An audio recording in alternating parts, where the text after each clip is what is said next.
ถนนชีวิตอาจไม่ได้สวยงาม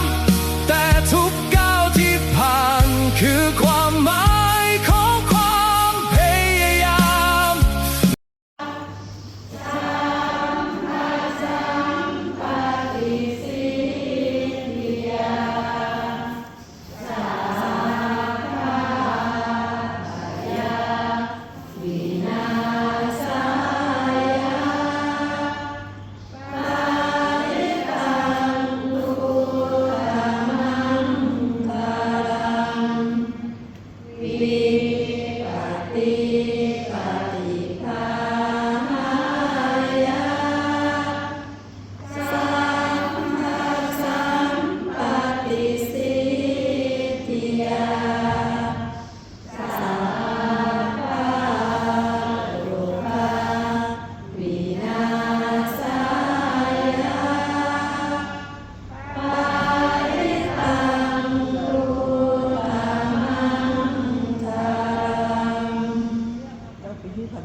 เป็นต้นไป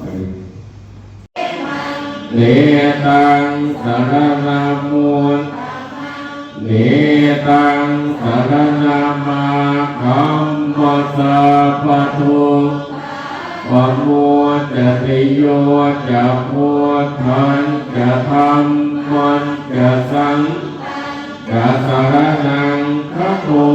จะตาริอริยสัจนิสัมมาปัญญายปัสสติทุกขังอาทังทุกขัสสะจะอภิอริยัญจันทังกิกังมาคังโอปัสสะมะคามินังเอตังโอสารนังเอตังสารนามูลเอตังสารนามาคัมมัสสะปะทุปะโมจะติสิ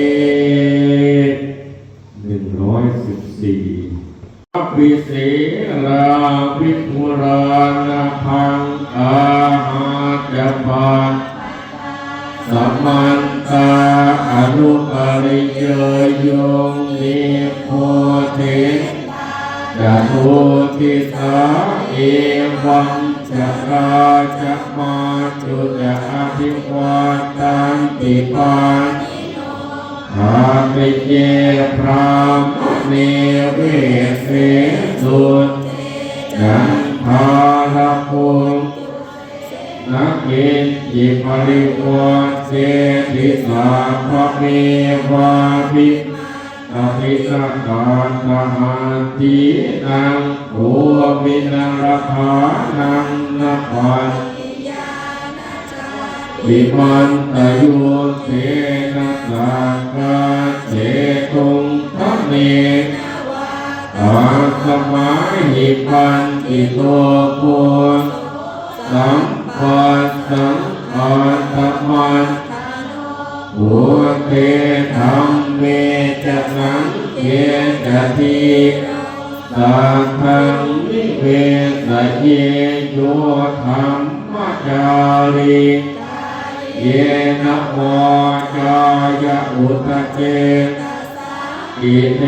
วนังปัสสังสันติเวชนังปะโมทติยาสัสสัทธาตถาคเตอาจาราสุภติอัญจยาสักขยานังอริยคันตังปัสสังสังเกปัสสะโทยาสาติอุจุโคตัญจทานอัฏฐเวโทติตังโออาโมคันวิตังตาสมาสัทธังจะสีรัญจะปัสสะทัง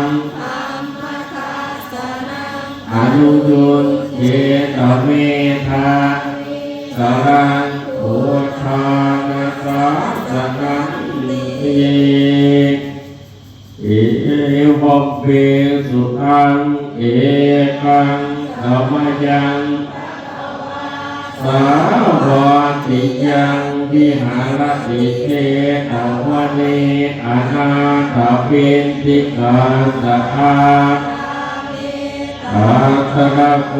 ภะคะวาภิอามันเตสิทิกะโหติภัทธันเตสิเตภิ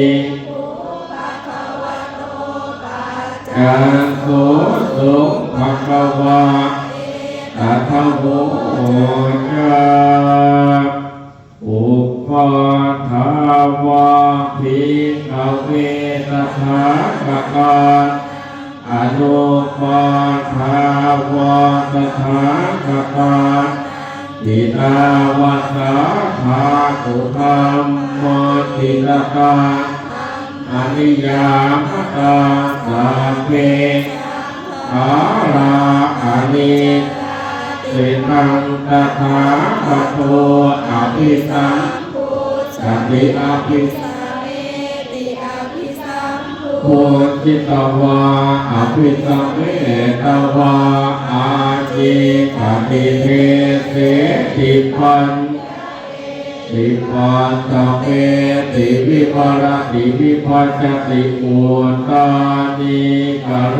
ติสาอาราอนิจจติอุปาทาวาภิกขเว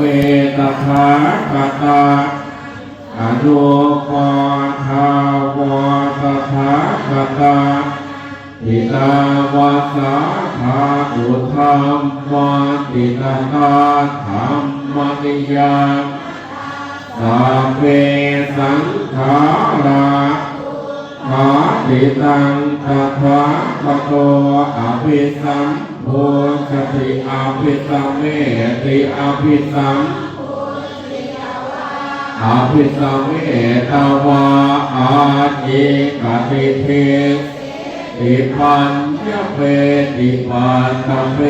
ติวิภารติวิภัจติอุตตากโรติสัพเพสังฆาทุกขาติอุปาทาวาภิกขเวตถาคตานังตถาคตานังทิตาวาสาภาตุธัมมัติตตาอนิยามตาสัพเพธัมมาสาธิตังตถาคโตอภิสัมโพชติอภิสัมเมติอภิสัมโพอภิสัมเมตวาอาจิปฏิเทเสติปัญติปัตตะเปติวิภารติวิภัจติอุตตานิ เ อิสาเภธรรมะอนาตาติอิธรรมโวจะภควาภิกขุภควโตอภินันทุติสัพเพจติยถาปัญญายปัสสติอาตติสติโตเขเอสมังวิสุทธิยาสัพเพสังขาราขาติยถาปัญญายปัสสติอาตติปินตติโตเอสมังโควิสุทธิยาสัพเพธัมมาอาปิยธาปัญญายปัสสติอาตติปินตติโตเขอาปะกาเตมนุเสสุเยปะอาคาวิโนอัฏฐายังกิตราศีระเมวานุภาวติเยสัมมาทาคาเตธัมเมธัมมานุวัตเตชะนาปารเมสันติมาจุเทยังสุทุนอันหังธัมมังเวปหายะสุขังเวทปันติโตโอกาอนุธัมมวิเวเกยัสสะโทอาตราวิรติเมเจยะเหตวากาเมอากินปริโยทัพเอยยะอาตานังตะกะเรเสหิปันเยสังสัมโพธิยังเจสุสัมมาอาทานปฏิสังอนุปาทายะเยอินาสวาสุติมันเอโรเกปรินิพุตาติ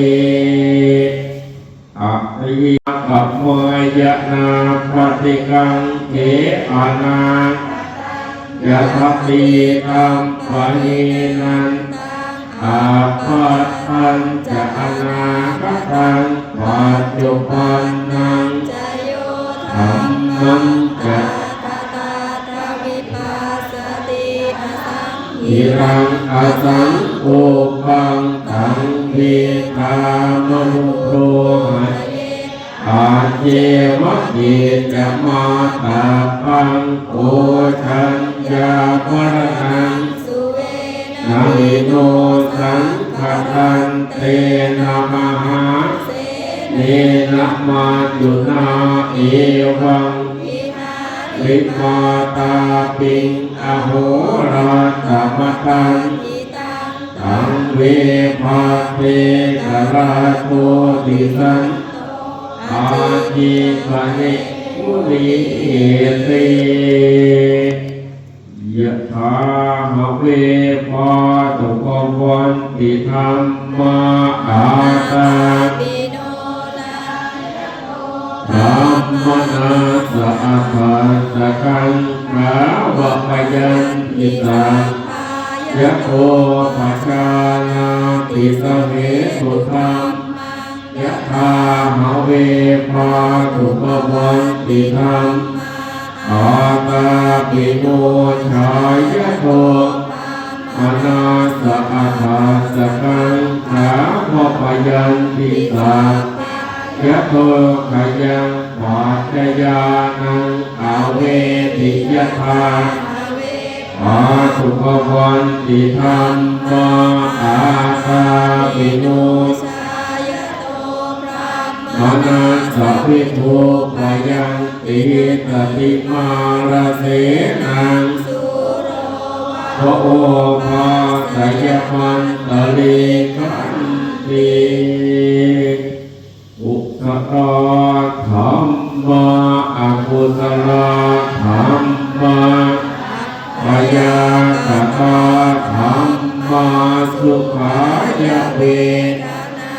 ยะสัมปโย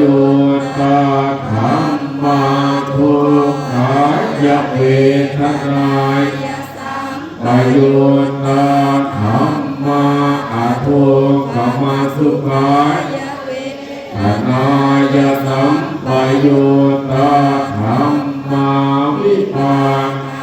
ธรรมาวิปากธรรมธรรมาวิปากนาวิปากธรรมธรรมาอุปาทินอุปาทานิยาธรรมาอนุปาทินุปาทานิยาอนุปาทินานุปาทานิยาธรรมสังกิเลสสังกิเลสิกาธรรมาอสังกิเลสกิเลสิกาธรรมาอสังกิเลสภาสังกิเลสธรรมาสวิตากสวิจาราธรรมาอวิตากรรมตาธรรมาอวิตากาวิจาราปิติสหคตาธรรมาสุขสหคตาอุเบกขาสหคตาสเนนะปหาตาภาธรรมาภาวนาญาปหาตาเนวทัสสเนนะปหาตาภาธรรมภาสเนนะปหาตาภะเหตุกาธรรมา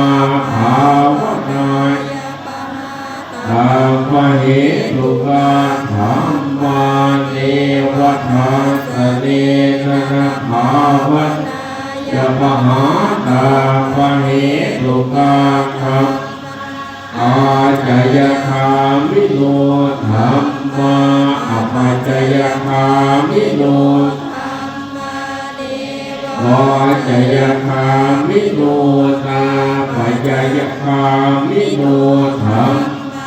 เสกาธรรมาอเสกาธรรมเอวะเสกานาเสกาธรรมปริตาธรรมามหาคตาอาปมานาธรรมปริตารัมมนามหาคตารัมมนาธรรมอาปมานารัมมนาธรรมานาธรรมามาสิกาธรรมาปณิตา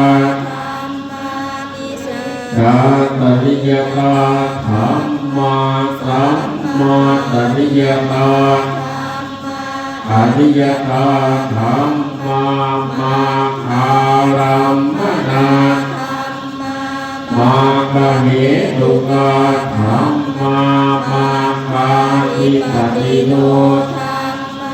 อุปันนาธรรมาอนุปันนาธรรมอุปาทิโนธรรมาอติตาอนาคตาธรรมาปัจจุบันนาอติตารัมมนาธรรมาอนาธรรมนาธรรมาปัจจุบันนาอาจาตาธรรมาปณิธาธรรมอาจาตปณิธาธรรมาชาตารัมมนาธรรมาปณิธารัมมนาอาจาตปณิธารัมมนาธรรมสติภาสนะสัพปฏิภาธรรมาอนิภาสนะอ นิทาสนาปฏิฆาธรรมโมวันจักรติสัทธาเทวมนุษย์พุทโธภควาติสวากขาโตโมสันติทิโกอาคาเอหิปัสสิโกโอปัจจตังเวทิตาโควินเอติสุปฏิปันโนภะคะวะโตสาวกสังโฆอุชุปฏิปันโนภะคะวะโตสาวกสังโฆยายะปฏิปันโนภะคะวะโตสาวกสังโฆสามีจิปฏิปันโนภะคะวะโตสาวกสังโฆยะติทังยะตาลิปุริสายุปาทิอาตปุริสาปุเอสะภะคะวะโตสาวกสังโฆอาหุเนยโยปาหุเนยอาภิเนยโยอัญชลีกรณิโยอนุตตรังปุญญาเกตังโลกัสสติอาหุงสหัสมภินิมมิตาสาวุทันตังหารังอุทิตะโกรัสเสนามารังหานามาเวทินาชิตาวามุนิโหตันเตภวัตุเตชัยมังคลาลิมาราอัมภิโยจิตสาภราติโกรังราภกัมมาคัมมัฏฐาทยาคังขันติภเวทินาชิตาวามุนิโหตันเตเสยมังคลานิกิลิกาชวรังอธิมาตภูตังภาวันอัมสติวัตุภารุนันตังเมตังภเวทินาชิตาวามุนิโหตันเตภวัตุเตชัยมัง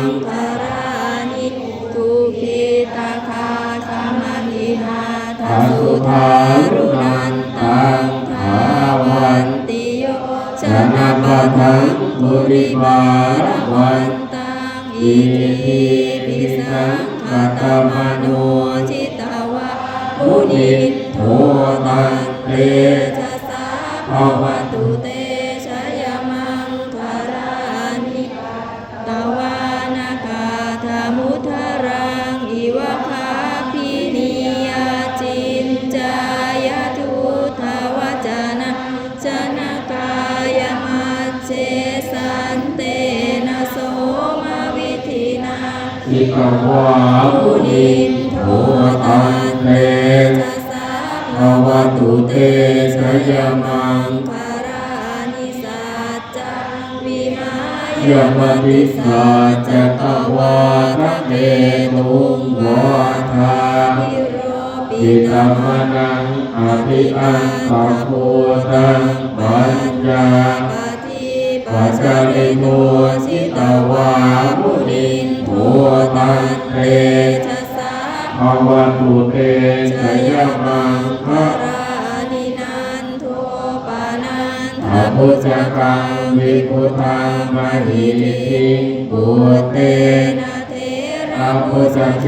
นะภมาพยัญโมอิภูปเทสวิทินาชิตาวามุนิโหตันเตภวตุเตชัยมังคลานิอาทิติพุจเกนะสุภาตหาทัง พระมังวิสุทธิชุติมิทิภกาพิธานังญาณาคเทนะวิธินาสิตวามุนินโทตันเตชะสาภวตุเตชยมังพระรานิเอ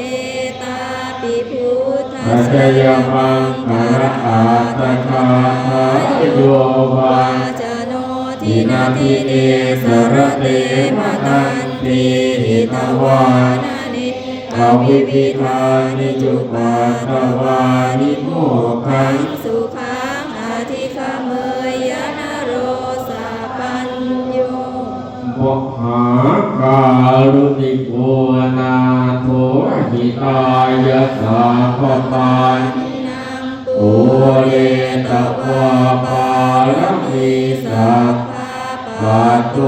สัมโพธิมุตตมังเอเตนะสัจวัจเจนะโหตุเตชยมังคารังชยันโตโพธิยามูเลสาขยานังนันทิวัฒโนเอ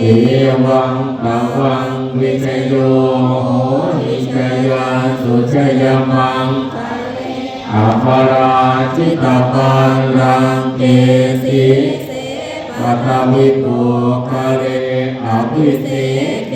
สาภพุทธานังอากาปัตโตภโพธติสุนาทัตตังสุมังคลังสุปาภาตังสุโหติตังสุขโนสุโมโหโตจัสยิธรรมจาริสุปภาคินังกายกรรมังวาจากรรมังปะทาคินังปะทาคินังปะโนกรรมังปะนิทิเตปะทาคินาปะทาคินานิปะตวานรพันตเตปะทาคิเน142โสกัปปัตตาจนิโสกาหุตุสัพเพติปานเอตาวตาจังเหหิสัมปตังปุญญสัมปทังสัพเพเทวานุโมทันตุสัพพสัมปติสิทธิยาทานังทันตุสัทธายะสีรังขันตุสัพพะทาภาวนาโหตุขันจันตุเทวตากตาสัพเพพุทธาภราปัตตาปัจเจกานันอรหันตานันจะเตเชนราคังคันธาวิสัพพัสภวตุสัพพังคารังลาคันตุสาบำเพ็ญอิทธิบาททั้งสี่บ่มอินทรีย์ให้แก่โดยการสังหารนิวรณ์ห้าให้เลือนหายสืบสายวิจกวิชาปิติสิริเรืองสุขเอกคตาต่อมาให้ถึงฌานสี่พร้อมด้วยวสีทั้งห้า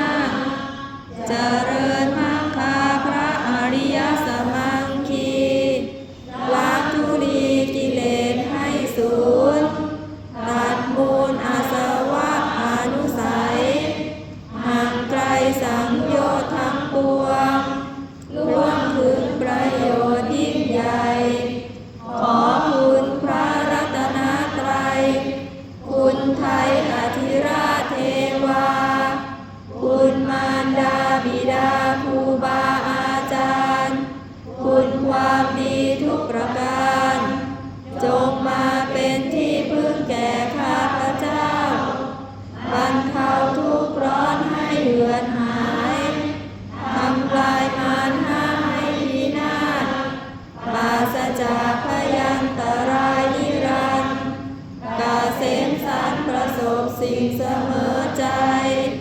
สมดังความมุ่งหมายนักกาลบัดนี้เถิด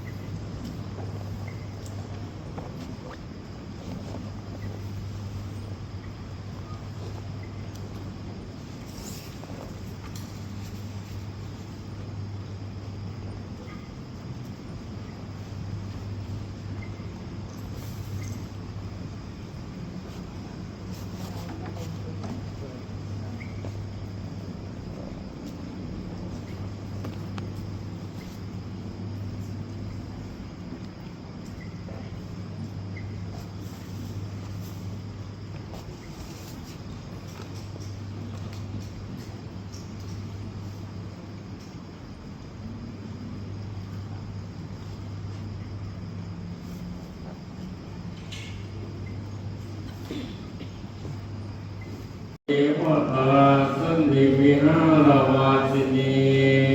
กะเรโพธิคเรอาคัมมดาเนนะปวันตุโพธิตาสิกะโลเตตวิหารวาตะเรเอราชมาชานวกาจะพิกโวสารังกาภานปฏิอุปาสกาชาปาจะเทสานิคามาจะอิสราสัพพานุปูตาสุขิตาภวันตุเตชาราพุชาเยปิจาราธรรมสังเสนชาตาภโลกปาติกานิยานิกาธรรมวรังปฏิจเจสัพเพปิทุปัสสะกโรตุสังขยังอาตุจิรังสตังธัมโมธัมมัทราจะปุคาราสังโฆตุสังโฆวะหัจจกังอาเมระคตุสัทธัมโมสัพเพปิธรรมจาริโนบุติสัมปาปุเนยายะธาอาเมอริยปเวทิเต อิมินาปุญญกรรมเมนะอุปัจจยพุทธวาอาจาริโยปการะจะมาตาปิตาจยาตตาสุริโยจันติมาราชาปุณวันตานาริจาธัมมาทิราชาโลกปาราชเทวตายาโมมิตา ตาบุรุษาจาวัจตาเวริกาปิจาสัพเพ พิส สัต ตา ตา สุ สุ ขิ ขิ โห โห ตุ ตุ ปุญญานิปัตตานิเมสุขันจติปิตังเพตุอิปังภาเวตโภมตังอิมินาปุญญกรรมเมนะอิมินาอุทิเสนจาเอวะสุรเพเจวะอนุปาทานเจตังเยสังฆานินาคัมมายาวานิพพานโตนาสัมพุทธะพุทธาเยวะยัสสะชะโตโอสุจิตาสติปัญญาสะเลโตปิยามินามาราระพันตุโลกาสังกาตุจจวิริเยสุเมโอทาทิภาวโรนาโทธัมโมนาโทภะคะโมนาโทปัจเจกพุทโธจาสังโฆนาโทตโรมังเอโสตวานุภาเวนะ อาโลกาสังฆปันตุมา สัพเพสัตตาสัตว์ทั้งหลายทั้งปวงมา7 วันของการวันวิสาขบูชาก็คือวันอัฐิบูชาการบูชาในวันเพ็ญเดือนในวัน8 ค่ำแรม8 ค่ำก็คือเป็นวันที่ว่าด้วยการ ระเพลิงพระบรมศพขององค์สมเด็จพระผู้เป็นพระภาคเจ้าเป็นคน